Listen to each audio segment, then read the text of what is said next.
Hi everyone, welcome to another episode of Family Matters, and I have a wonderfully familiar face coming all the way from the United States to join me today. We're going to be talking a lot about the pro-life dynamics happening in America, but let's bring in Melissa Ohden. Melissa, welcome. Lovely to have you on the show.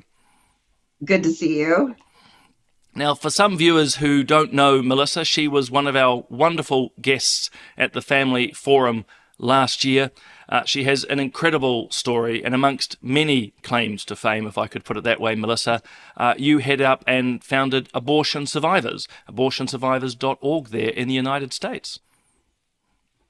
That's right. I was so honored, along with Sarah from my policy team, to be there with you in July of 2024. It doesn't even seem possible at this point that it's been that long, but we so enjoyed our time with you. And I love that no matter where we are in the United States, even we run into people who know Bob and appreciate everything that you do. I know, right? I mean, talk about someone whose reputation goes before him in every good way. But yeah, we are busy here in the United States. A lot has happened since I last saw you all. And for those who aren't aware, I run the Abortion Survivors Network because I am one of those now grown-ups who survived my own abortion procedure as a baby.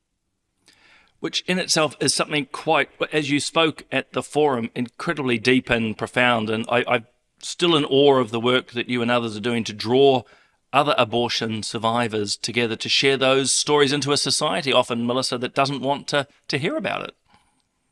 Mm-hmm. Yeah, and it's so interesting. I'm never surprised when we hear from new survivors, but just in the last couple of days, we've had 2 new survivors reach out to us. And that always happens when we're able to break through the media, really silencing our voices, and the abortion industry and their lobby, doing everything in their power to convince people that this doesn't happen. Well, again, one of the remarkable memories for me around the forum was your speaking, your story inspired another young lady to come up and speak, not only with yourself, but all of us. I mean, that's the power of story. This is the power of sharing experiences as you do every day. Mm-hmm. Yeah, that you're so right. That I can remember where we were standing and she shared her story with us. And, I think one of the most exciting things that we are working on right now is we're launching a new storytelling campaign here in the United States that I hope does bridge people together worldwide, but it's entitled My Body, My Voice. And it's a good, pretty strong play on words, isn't it? And really allowing us to share those voices, those experiences that don't fit the predominant narrative of abortion, whether it's here in the United States or New Zealand or somewhere else around the world. I think it's time that we give people an opportunity to have their voice heard in this larger conversation about abortion, because it tends to be only this very small portion of people that get heard and seen. Absolutely. And again, it's why your tireless advocacy, I just think it's fantastic. I thought we'd touch on a couple of things. Obviously, a lot of positives. You've been at the March for Life recently. There's lots of executive orders coming out of the new administration, which I can't keep track of, particularly in the pro-life space. There's so many. But to flip from the positive to the not so positive, there was a vote in Congress recently into this very area of abortion, survival and medical treatment for babies born alive. And I just thought it would be important for our viewers to hear a little bit more about this. So sorry to then sort of start on a negative, but could you talk our viewers here in New Zealand through what happened? Mm-hmm. Well, and I first of all want to say, it's been interesting for me to follow what's happened in Australia, even in the latter part of 2024. So I want to preface that to say we hear and see these conversations taking place in various countries. Mm-hmm. And the United States is not alone in that. And so here in the early part of January, we had the Senate vote on what's called a cloture vote, meaning they would be able to, override the filibuster and allow the members of Senate to discuss the born alive legislation. And every single Democrat in the Senate had voted against that. So it just meant that was not able to go forward in the Senate right now. That's where it stands. But then the next day, we saw the House vote on it, and it passed the House. But we only had one Democrat out of Texas who voted in favor of it. And for me, I mean, it was such an amazing week because I was there for the inauguration. And then we were on the Hill in Washington, D.C., doing multiple briefings on Born Alive. We had survivors. We had 8 different survivors in the gallery when they were voting on it. And so that was historic to have all those survivors there. And I was there in Speaker Johnson's gallery, which was amazing to be there with our team as well. And so people might have seen a lot of different press conferences that I was in. In particular, we were able to meet with Republican leadership, including Speaker Johnson, and they got to meet these survivors face to face who they are fighting for. And you know, for me, it never like ceases to amaze me how moving it is, because we talk about this and we can know it as people who are pro-life, but when you encounter a group of people who survive their own abortions, it is surreal for people. They are even unprepared for it. And I mean, you're a living testament to that. You know, for some viewers who are tuning in who are skeptical that anyone could survive an abortion, Melissa's an example. One example that it exists. So, I mean, you mentioned Australia. They've actually banned in one of the states of Australia any conversation around abortion, which is phenomenal. That's in the Parliament, unheard of. They're also battling these Born Alive laws, or rather wanting them. You know, my own work here in New Zealand, unsuccessful to allow medical treatment to babies born alive after an abortion. That was voted down. So there seems to be this awful trend overall to knock this legislation back at some stage. I mean, what do you think is driving this, Melissa? It is the elephant sitting in the living room, right? And I think it's sitting on our culture's chest, which is, oh my gosh, you know what? If we have to admit that babies survive abortions, no matter what the outcome is for them, if we even admit that a baby survives an abortion, then we have to admit that what we believe about abortion is really painful as a society. And it is that slippery slope that once they would admit or vote in favor of Born Alive legislation, right, everything in support of abortion starts to fall like cards. And so that's why you see those policymakers outright deny that this happens. Like, I'll use the clean version. I don't know if you saw it, but we had 2 senators, Schumer and Cory Booker, here in the United States, who had something on social media after that failed cloture vote, and it said essentially crap that isn't real. So they were outright denying not just the reality of what happens, but the reality of you and the other survivors. Mm-hmm. That's extraordinary.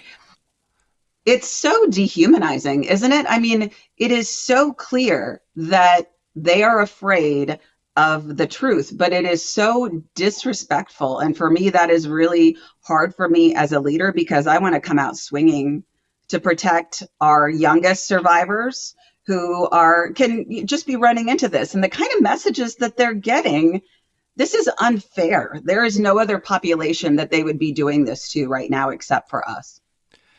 Well, also, they'll be the purveyors of what they call fake news. Well, put another way, I'm sure the Cory Bookers of the world will want all fake news and disinformation banned, and yet here they are purveying it themselves as one of the terrible hypocrisies. I suspect, Melissa, they will refuse to meet with you or any survivors? Yeah, interestingly enough, haven't heard from them. It's been, a week and a half since I said I would be honored to meet with you, to bring survivors so you can hear our stories. I would be honored to review the research with you that shows worldwide that this happens, and yet no response. And I love that you talk about that piece of that hypocrisy, because I feel like that is truly what it's about is, believe all victims except for these people, believe all women except for those women. And they want to call out the Republicans saying, right, we're these like figments of the Republican machine made to restrict women's reproductive rights, but they are the ones who are creating all of the lies time and time again that are hurting people. Oh, we had similar here with New Zealand's debate. I remember same lies, effectively. It doesn't happen. It's like, no, we've got proof that it happens. And we even had claims of what the law was and wasn't doing. And literally, Melissa, the law in black and white in New Zealand allows, in this case, abortion right up to birth. And yet the government of the day and the media were saying it doesn't. It's like it couldn't be any clearer. So these bizarre dynamics. It does seem very partisan to me in America. I mean, you mentioned the one Texan, was it senator? But it seems that if you're Republican, you're pro-life, and if you're Democrat, you're not. Or is that slightly unfair? That's the broadest of the brushstrokes. So that was Representative Henry Cuellar out of Texas, who historically, time and time again, does vote for born alive legislation. And, I wish this wasn't treated as a partisan issue. This is common sense legislation. But because abortion is treated as this, holy grail of the Democrat establishment, and interestingly enough, they made this past election all about abortion and they lost. And so, my hope really in the midst of this is that folks like Representative Cuellar can look at this and go, hey, you know what? Not only is this a losing issue, but the truth is not on our side on this one. And people are starting to wake up to it, especially in the new Trump administration, right? Like we're not playing games here right now anymore. When you see things like, websites being shut down and pronouns, nope, that's not going to be on your email anymore. And, if we're going to talk about gender, it's going to gasp, say that gender is at conception. Whoa, whoa. It is remarkable, actually, a good segue into this plethora, however one wants to say it, of executive orders. I mean, as a foreigner looking into the United States, Trump has learned from round one, and here in round two, he's ready to go. But in the pro-life space, there's just been a plethora, a myriad of orders. I mean, do you want to give us some of what you see as some of the big highlights? You've touched on some, obviously, around the immutability of our sexes and so forth, and the end of a lot of the DEI stuff. But in pro-life, he's been busy. Yeah, and I think that's so interesting, especially for people on the outside looking in, because there was this continued question of, is he really pro-life? Is the Republican platform pro-life enough? And, granted, that's a whole nother issue that needs to be tended to over time. But I think he's made it very clear very quickly, along with adding Vice President Vance to this ticket early on. They've made it clear that they are pro-life and they are willing to make significant changes very quickly. So, in the last couple of weeks, you've seen him reestablishing his commitment to the Hyde Amendment, which would restrict taxpayer funding for abortion. You see big changes even within the military in terms of restricting the pay and for the travel to go for abortions within the military. You see us reinstating the Mexico City policy. You see rejoining the Geneva Consensus, which is essentially where we are saying that we are not supporting worldwide abortion. And so this is just the beginning, I think, that of what people are going to see. And votes matter. Leadership matters. There is a reason why they did not want him in office, and it's more than what they just saw as his personality. Oh, it won't surprise you. We've got obviously lots of people in New Zealand who just can't stand the man. They will point to his moral flaws and failures. And I'm not here to act as an apologist for him or those behaviours, but for a lot of other people, it's just about what does he deliver. He's not. Was it Rachel, my wife, had said to me, he doesn't have to be your Valentine. It's what's he delivering? And in the pro-life space, he certainly is. So is this giving much, I suspect it is, but lots of encouragement to the pro-life movement there in the United States? Oh my goodness. Yeah. It's like a breath of fresh air. I mean, I feel like I'm starting to be able to breathe again. And that was, for me, so amazing to be in DC during the inauguration, even though there were a lot of significant changes and we couldn't all be there the way that we had originally planned to.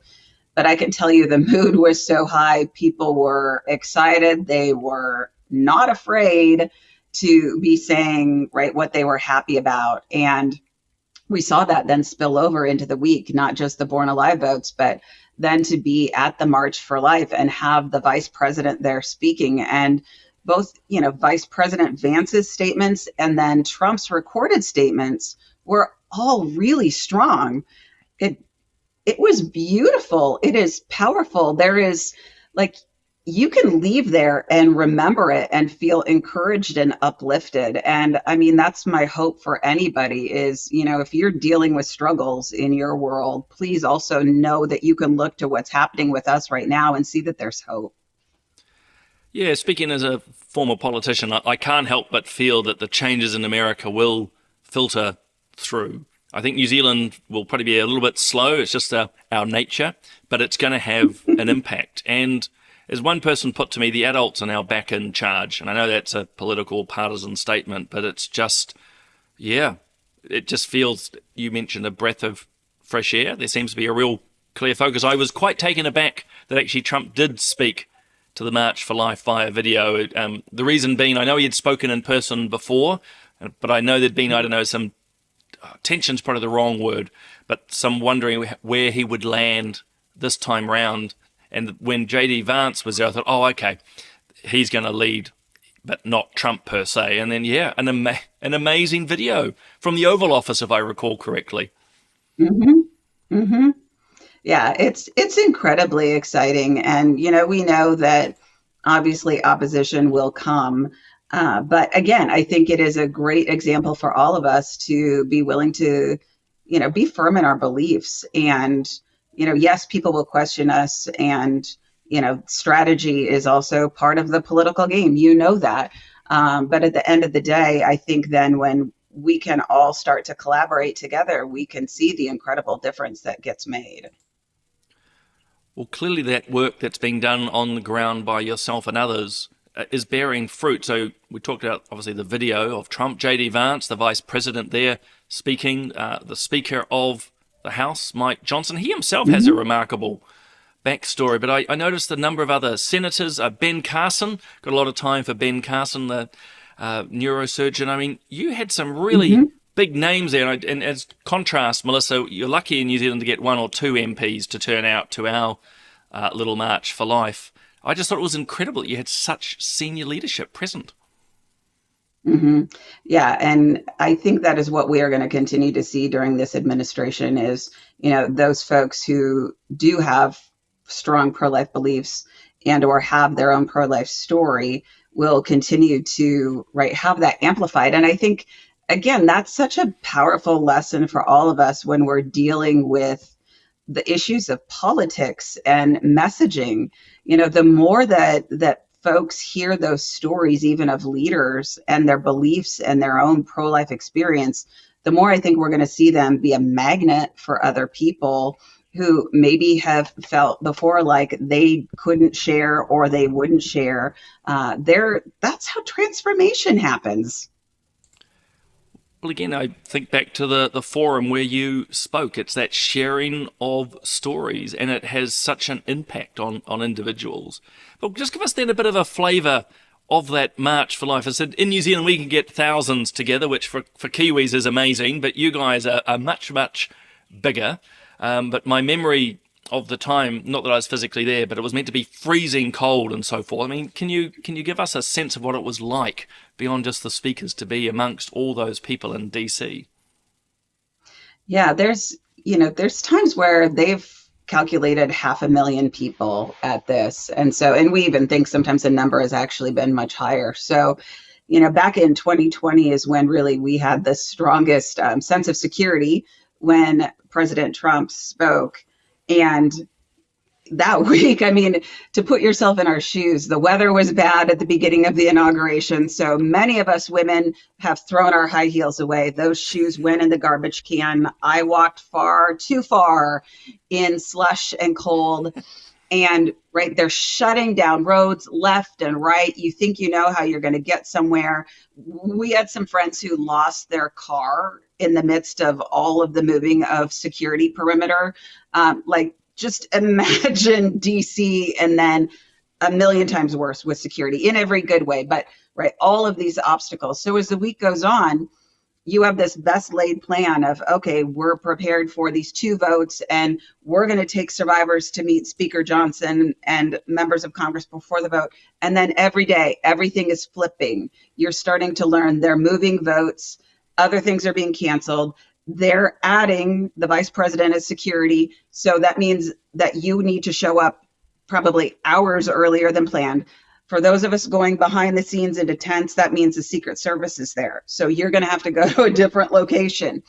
You can't bring all your signs. You can't bring all your bags, right? So it's like everything is changing, and which is still good, but it's a lot as you're going through it. And thankfully, by then, the weather was better. The sun was shining. And I can just remember I kept saying to my comm staff, this sun feels just glorious, doesn't it?